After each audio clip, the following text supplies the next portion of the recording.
What started as a simple act of kindness would spark a national movement, reunite a broken family, and change lives forever. The city's heartbeat was relentless. Cars honked, pedestrians weaved through the streets, and the hum of conversations filled the air. On the corner of Broad Street and 17th Avenue in Cleveland, Ohio, a man sat slumped against the wall of an old convenience store. His clothes were worn, layers that barely kept the biting winter wind at bay. Beside him, a cardboard sign read, "Anything helps. God bless." His name was Leonard, though most people didn't care to know it. At 42, he had been living on the streets for nearly a year, a series of misfortunes stripping him of everything he once held dear. Each day was a gamble. Sometimes a passerby would toss a few coins his way, but more often they hurried past, avoiding his eyes. Leonard adjusted his beanie and shivered. He watched his shoes of every kind past him, high heels, sneakers, polished loafers. Then, out of the corner of his eye, he noticed something different. A pair of pristine white sneakers stopped just feet away from him. They weren't just expensive. They were the kind only someone truly young and privileged would wear. Leonard glanced up. His curiosity piqued. Standing there was a teenager, tall and unmistakably composed, with his hands tucked casually into the pockets of a sleek jacket. Leonard squinted against the sunlight. He recognized the face, but couldn't immediately place it. The boy was waiting at the corner, scrolling through his phone, completely unaware of the attention he was drawing. People around whispered, some even pulling out their phones discreetly to snap pictures. Leonard hesitated. He wasn't one to approach anyone unless they made eye contact first, but something about the boy's demeanor struck him. He wasn't in a rush like everyone else. There was an air of quiet observation, a calmness that seemed out of place amidst the city's chaos. Taking a breath, Leonard spoke up, his voice dry from the cold. "Hey, young man," he called, forcing a smile. "Can you spare $1?" The boy froze mid-scroll, his head tilting slightly as if to confirm he'd heard correctly. Slowly, he turned to face Leonard, his expression unreadable. For a moment, the world around them seemed to slow down. Leonard braced himself for rejection. He was used to it, but what happened next was anything but ordinary. "What do you need it for?" the boy asked, his voice calm but firm. The question caught Leonard off guard. It wasn't rude or dismissive, but there was a weight to it, as if the boy genuinely wanted to know. Leonard's throat tightened. He hadn't expected a conversation. "Well," he began, rubbing his hands together for warmth. "A cup of coffee would be nice. Maybe a sandwich if I'm lucky." His voice faltered. There was something unsettling about being questioned, but there was no malice in the boy's tone, just curiosity. The boy stepped closer, his phone now forgotten in his pocket. Leonard could feel the stares of others, the silent judgment of people wondering why someone like this kid would waste his time on a man like him. Leonard wanted to shrink away, to avoid the embarrassment, but the boy's gaze held him there. "What's your name?" the boy asked. "Leonard," he replied, his voice barely above a whisper. The boy nodded slightly, his brow furrowing as if he were processing something far beyond the moment. "I'm Barron," he said simply. There was no arrogance, no sense of self-importance in his introduction, just an unexpected sincerity. The hum of the city returned, but something in that exchange was different. The air between them felt charged, as if this brief moment would lead to something far greater. Leonard shifted uneasily on the cold pavement, unsure how to respond. Barron's presence was unlike anything he had encountered before. Most people ignored him, averted their gaze, or tossed loose change in his direction without so much as a word. But here was this young man, not just stopping, but actually talking to him as if he were an equal. Barron crouched down to meet Leonard at eye level. The move startled Leonard. No one had ever done that before. How long have you been out here? Barron asked, his tone calm but direct. Leonard hesitated. Sharing his story wasn't something he usually did. People didn't care about the why, only the spectacle of his misfortune. But there was something disarming about Barron's demeanor. Almost a year now, Leonard admitted. Lost my job after the plant shut down. Then my health took a turn. Couldn't keep up with rent. He paused, swallowing the lump in his throat. It's been downhill ever since. Barron listened intently, his eyes narrowing slightly, not out of judgment, but focus. It was a look Leonard wasn't used to, a mix of curiosity and concern, as if the teenager were piecing together a puzzle in his mind. What about family? Barron asked, breaking the silence. Leonard's jaw tightened, and he shook his head, a bitter chuckle escaping. Don't have much of that anymore. My folks passed years ago. My brother, well, we haven't talked in ages. He paused, the weight of the admission pressing down on him. Not much left to lose when you've already lost it all. Barron was quiet for a moment, as if carefully considering Leonard's words. Then, without breaking eye contact, he reached into his pocket. Leonard's pulse quickened. He had asked for $1, just one. But Barron's movement suggested something different. When his hand emerged, he wasn't holding a single bill but a crisp $100 note. The sight made Leonard blink in disbelief. Here, Barron said, extending the bill toward him.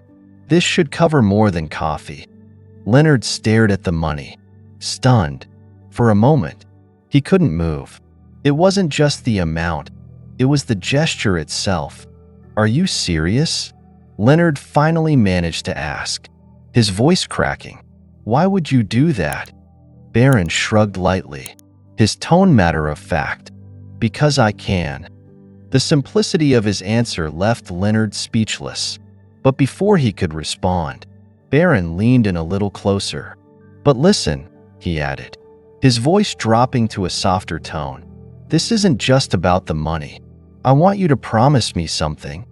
What's that? Leonard asked, gripping the bill like it might disappear. Barron's expression grew serious. If I help you today, you've got to help yourself tomorrow. Deal? Leonard felt a lump rise in his throat. The words hit harder than he expected. For the first time in what felt like forever, someone wasn't just handing him a lifeline. They were challenging him to climb out of the hole he'd fallen into. Leonard nodded, unable to find the right words. Good, Barron said, standing back up. He glanced around at the growing crowd, unshaken by the attention. Leonard felt his cheeks burn as he noticed people recording the interaction on their phones. He wasn't sure how to feel, grateful, embarrassed, or both. Barron reached into his pocket again, pulling out a pen and a small notepad. Scribbling something quickly, he tore the page and handed it to Leonard. Go to this address tomorrow morning, Barron said. They'll help you out. Tell them Barron sent you. Leonard unfolded the note, his hands trembling slightly. It was the address of a local shelter and resource center, one he had heard of but had always been too proud or ashamed to visit. I'll make sure they're expecting you, Barron added, his voice unwavering. The air seemed to shift as Leonard clutched the paper and the money. It wasn't just kindness, it was hope, a fragile, flickering light in a world that had long been dark. And somehow, Leonard knew this was only the beginning. Leonard sat there, staring at the $100 bill and the note in his hands as if they were alien objects. His mind raced, caught between disbelief and cautious hope. Barron didn't leave immediately. Instead, he stood there, watching Leonard with an intensity that felt almost unnerving. It was clear he wasn't just offering a handout. He was waiting for something, perhaps an acknowledgement or a commitment. Leonard cleared his throat, his voice shaky. Why? Why do you care? You don't know me. Barron tilted his head slightly, his lips forming a faint smile. Because everyone has a story, Leonard. Yours just hasn't been told yet." He paused, glancing at the crowd beginning to gather. "And honestly, if I'm in a position to do something good, why wouldn't I?" Leonard was taken aback. He'd heard plenty of empty words over the years, but Barron's tone carried a weight that felt genuine. Still, skepticism gnawed at him. "You don't owe me anything," Leonard said, his voice firmer now. "I've been out here long enough to know people don't just stop to help without expecting something in return." Barron crouched down again, leveling his gaze with Leonard's. "I don't expect anything, but I do believe that small actions can lead to something bigger." He gestured to the note in Leonard's hand. "That place, they've got resources, job programs, counseling, whatever you might need. All I'm asking is that you show up." Leonard swallowed hard, feeling a lump in his throat. He glanced at the note again, the address scribbled in neat handwriting. He wanted to believe this was real, but years of disappointment had hardened him. "And what if I can't do it?" Leonard whispered. "What if I screw it up?" Barron smiled faintly, shaking his head. "Everyone screws up, Leonard, but giving up, that's the only way you lose." His words were simple, but they landed with a force Leonard wasn't prepared for. For a moment, the noise of the city seemed to fade, and all Leonard could hear was the quiet conviction in the teenager's voice. The crowd had grown thicker now, and phones were openly pointed in their direction. Someone murmured, "Is that Barron Trump?" Leonard glanced nervously at the attention.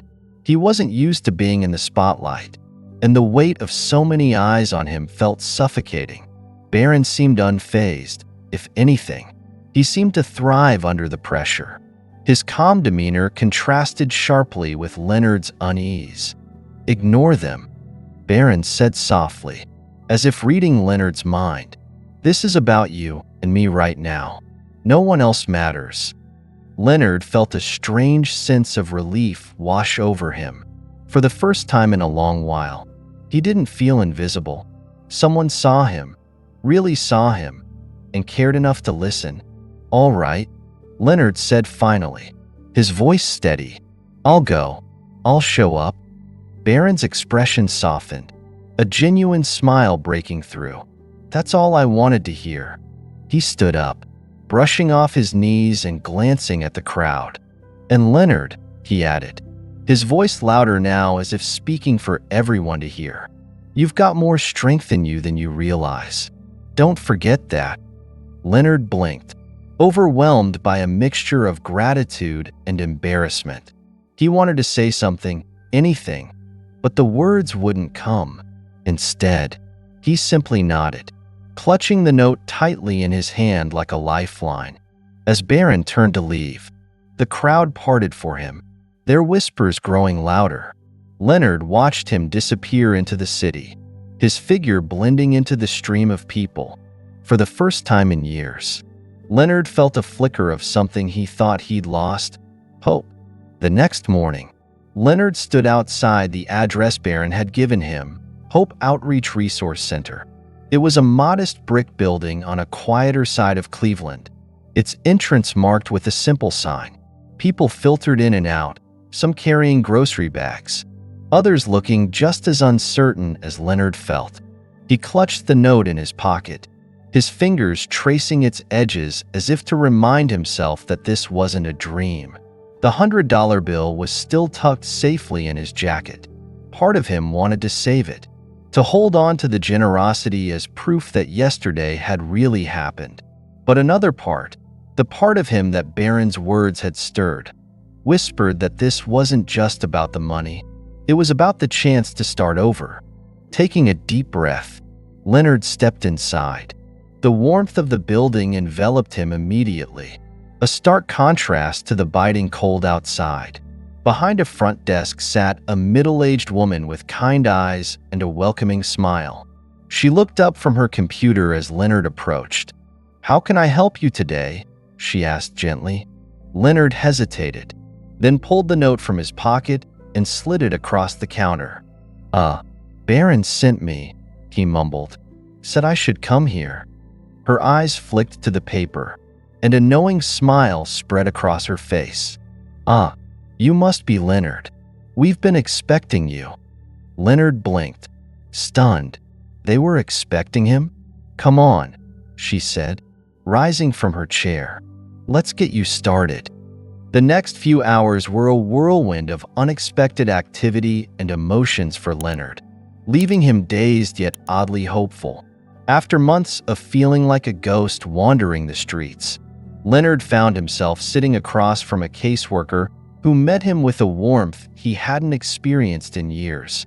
The caseworker didn't interrupt or rush him, instead letting Leonard speak at his own pace, piecing together the story of how he had ended up on the streets.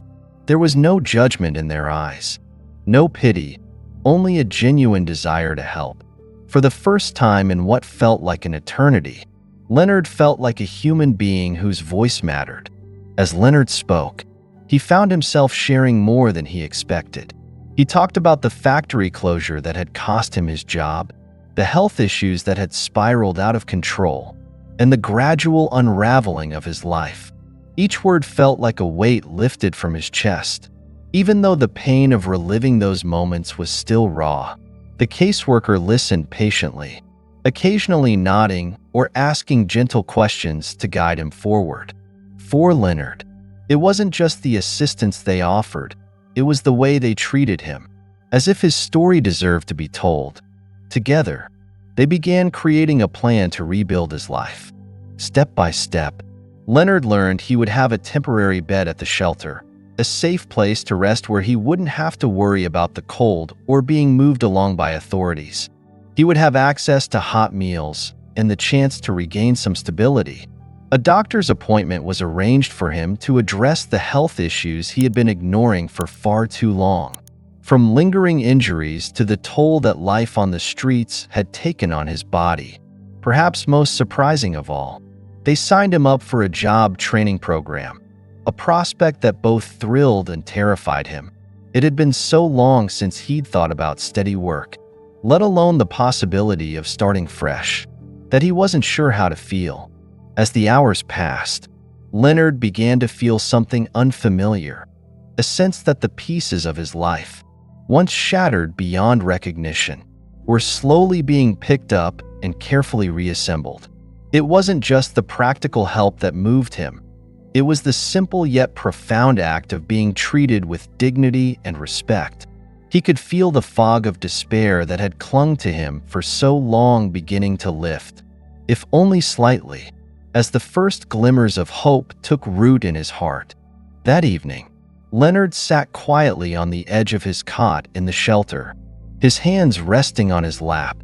The room was small but warm, and for the first time in months, he didn't feel the sharp bite of the winter wind or the constant fear of what the next day might bring. Instead, he found himself reflecting on the whirlwind of events that had unfolded over the past 24 hours. He thought about Barron, the teenager who had stopped when no one else would, who had seen him not as a nuisance, but as a person worth helping. He thought about the crisp $100 bill, the address scribbled on a piece of paper, and the calm yet powerful words Barron had spoken. "If I help you today, you've got to help yourself tomorrow." Those words played over and over in Leonard's mind, their weight sinking deeper into his heart with each repetition. The kindness of a stranger, the simple act of being acknowledged. It all felt surreal, as if it had happened to someone else. And yet, as Leonard looked around the shelter, at the small but tangible signs of progress, he knew it was real. This wasn't just a fleeting moment of charity. It was the first step towards something he had nearly forgotten how to believe in, a future. He knew the road ahead would be long and filled with challenges. Change wouldn't come easily, and there were still countless hurdles to overcome. But for the first time in what felt like forever, Leonard allowed himself to believe that it was possible. It wouldn't happen overnight, and it wouldn't be without effort, but he was willing to try. And as he sat there, the promise he had made to Barron resonated within him, not as a burden, but as a beacon guiding him forward. Meanwhile, beyond the quiet walls of the shelter, Barron's simple act of kindness was beginning to create a ripple effect that neither he nor Leonard could have anticipated. What started as a moment of human connection on a busy city street had been captured by a bystander's camera and was now making waves across the nation. The video, raw and unedited, showed Barron kneeling beside Leonard, speaking to him with calm sincerity, handing him the money, and offering words of encouragement that resonated with millions. By morning, the clip had gone viral, spreading like wildfire across social media platforms. The headlines came quickly, each one adding to the growing conversation. Barron Trump's unexpected act of kindness captivates nation. The power of compassion. A teen's lesson for us all. Privilege with purpose. How a simple gesture is inspiring change. The footage struck a deep chord with viewers from all walks of life. For some, it was a rare display of authentic generosity from someone in a position of privilege. For others, it symbolized hope, a small yet powerful reminder that even in a divided and often cynical world, kindness still existed. Of course, there were skeptics who dismissed the act as a calculated publicity stunt, a move engineered for attention. But the overwhelming majority saw it for what it truly was, a genuine moment of compassion that transcended barriers of class, wealth, and circumstance. As the video gained traction, the impact began to spread in ways no one had expected. Donations flooded into the Hope Outreach Resource Center, far exceeding anything the organization had seen before. Local shelters across the country reported an uptick in volunteers, people who had been moved by Barron's gesture and wanted to make a difference in their own communities. Social media became a hub of inspiration as people shared their own stories of giving, tagging posts with hashtags like #KindnessChallenge and #PayItForward. A simple act on a cold city street had ignited a nationwide movement. In the midst of all the attention, Barron remained conspicuously silent. News outlets clamored for interviews, eager to hear from the young man whose actions had captured the nation's heart. Camera crews waited outside his family's residence, and reporters flooded his social media accounts with requests for comments. But Barron refused to engage. He ignored the noise, declined every interview, and went about his life as if nothing had happened. For Barron, the gesture had never been about the headlines or the viral fame. It wasn't about proving a point or teaching a lesson. It had been about Leonard, a man in need of a lifeline, someone who had crossed his path at just the right moment. And that, to Barron, was enough. The world could talk all it wanted. He wasn't interested in being the center of attention. What mattered to him was that Leonard had been given a chance, and he hoped that chance would be the start of something better. Days later, Leonard was sitting quietly in the shelter's common room, the faint murmur of conversations and the soft clatter of dishes filling the background. He was lost in thought, reflecting on how much his life had shifted in such a short amount of time. The once overwhelming chaos of his mind had begun to quiet, replaced by the tentative whispers of hope. As he sipped a lukewarm cup of coffee, a shadow fell across him. He looked up to see a man standing nearby. There was something familiar in the stranger's face, though Leonard couldn't immediately place it. His brow furrowed, and he squinted slightly, searching his memory for a connection. "Leonard," the man said, his voice hesitant but layered with emotion. Leonard blinked, the sound of his name spoken in that tone tugging at something deep inside him. His heart skipped a beat, a mixture of shock and recognition flooding over him. "Paul," he whispered, his voice barely audible, as though afraid to confirm the truth. The man nodded, his own eyes glistening with unspoken emotion. It was Paul, Leonard's younger brother, the one he hadn't seen or spoken to in over a decade. For a long moment, the two men simply stared at each other, the years of silence and distance hanging heavily in the space between them. It was as though time had frozen, allowing the weight of everything left unsaid to settle over them. "I saw the video," Paul admitted, finally breaking the silence. His voice trembled slightly as he sat down beside Leonard, his movements deliberate and cautious. I didn't know things had gotten so bad for you. I should have reached out sooner." Leonard shook his head, his throat tightening as tears threatened to spill. He looked down at his hands, now steady but still showing the wear of his struggles. "It's not your fault," he said softly, his voice cracking. "I didn't exactly make it easy for anyone to find me." Paul reached out, placing a firm hand on Leonard's shoulder. The gesture, though simple, was filled with a quiet intensity that spoke volumes. "Well, I'm here now," Paul said, his voice resolute, "and I'm not going anywhere." Leonard nodded, unable to find the words to express what the moment meant to him. The reunion was bittersweet, a poignant reminder of the years they had lost, but also a glimmer of what could still be rebuilt. For Leonard, it was more than just seeing a familiar face. It was the first sign that his life could truly move forward, that healing wasn't just a possibility but a reality within reach. In the weeks that followed, Leonard's life began to transform in ways he hadn't dared to imagine. He attended his first counseling session, an experience that was both challenging and liberating. For the first time, he shared the burdens he had carried for so long, the pain and shame that had weighed him down. Each session peeled back another layer of his struggle, allowing him to face the truths he had avoided and begin the process of rebuilding his sense of self. At the shelter, Leonard worked tirelessly to take advantage of every opportunity offered to him. He filled out job applications, attended workshops, and slowly regained the confidence he thought he had lost forever. The staff and other residents treated him with kindness and respect, their support providing him with a foundation he hadn't felt in years. Before long, Leonard found himself becoming an unexpected source of inspiration for others in the shelter.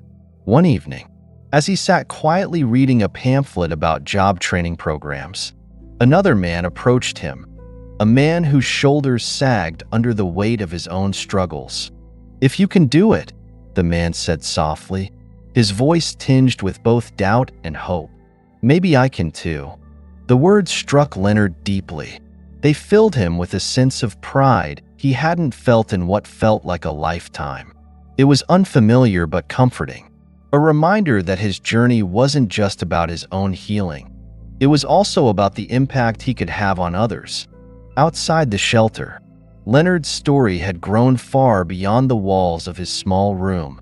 The viral video of that fateful day continued to ripple across the country, sparking conversations about privilege, kindness, and second chances.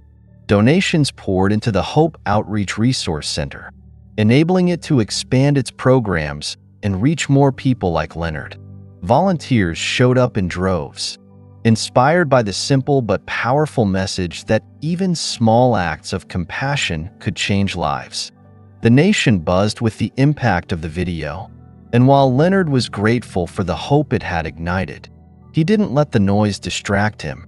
He stayed focused on his promise to help himself, to keep moving forward, and to honor the chance he had been given. Each night, as he lay on his cot, Leonard thought about the teenager who had stopped to see him, who had listened, and who had offered more than just a helping hand. Barron Trump had given Leonard something far more valuable than money: hope. It was a hope that had taken root in Leonard's heart, growing stronger with each passing day. For Leonard, that hope had become the foundation of everything he was building. A life he could be proud of, a life filled with purpose. Leonard knew he still had a long way to go, but for the first time in years, the path ahead felt clear. And every time doubt crept in, every time the weight of his past threatened to pull him back, he remembered Barron's words: "Small actions can lead to something bigger." For Leonard, Those words weren't just a mantra, they were a compass, guiding him through the uncertainty and reminding him that even the smallest steps forward could lead to profound change. Sometimes, life feels relentless, like we're caught in a storm that never ends, like the world keeps spinning while we're standing still, invisible, forgotten. It's easy to feel as though no one sees us, no one notices, no one cares. But here's a truth that bears repeating. A single act of kindness can pierce through even the darkest shadows. It doesn't have to be grand or earth-shattering. Even the smallest gesture has the power to light up someone's life in ways you may never fully understand. Maybe you're like Leonard, waiting for a sign, longing for proof that life can be different, that things can get better.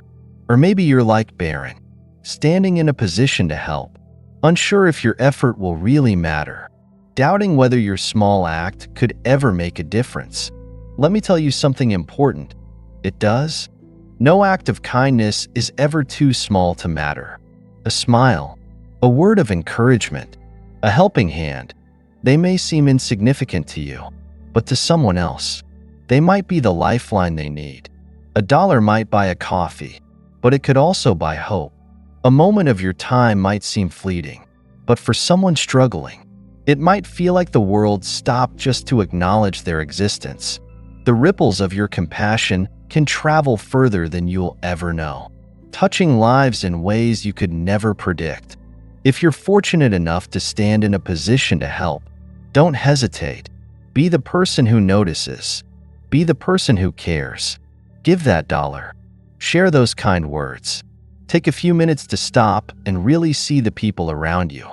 Because in a world that can feel so disconnected and fast-paced, kindness is the glue that holds us all together. You might think your gesture is too small to matter, but trust me, it matters. And if you're the one who's struggling, if you're the one feeling invisible or broken, remember this: your story isn't over. You may feel like you've reached the end, but there's still a chapter waiting to be written. You're stronger than you think. Even if the weight of the world feels unbearable, even if hope seems like a faint flicker, don't let go. Hold on to it. Fight for it. Because the very fact that you're still here, still breathing, still pushing forward, that is proof of your strength. Life has a way of surprising us when we least expect it. A chance encounter, a kind stranger, or even a simple moment of reflection can remind us that we're not alone. Your struggles don't define you. Your resilience does. And every small step forward is worth celebrating. So whether you're Leonard, Barron, or someone in between, know this: you have the power to make a difference. To someone else, to yourself, to the world. Take that power and use it. Start small, but start. Because those small actions, those tiny ripples of kindness, can lead to something bigger than you ever imagined. And as you go through life, remember, kindness costs nothing, but its value is immeasurable. Keep hope alive, share it with others, and never underestimate the beauty of lifting someone up. Here's to brighter days, to renewed strength, and to the extraordinary power of kindness. You've got this. Keep going.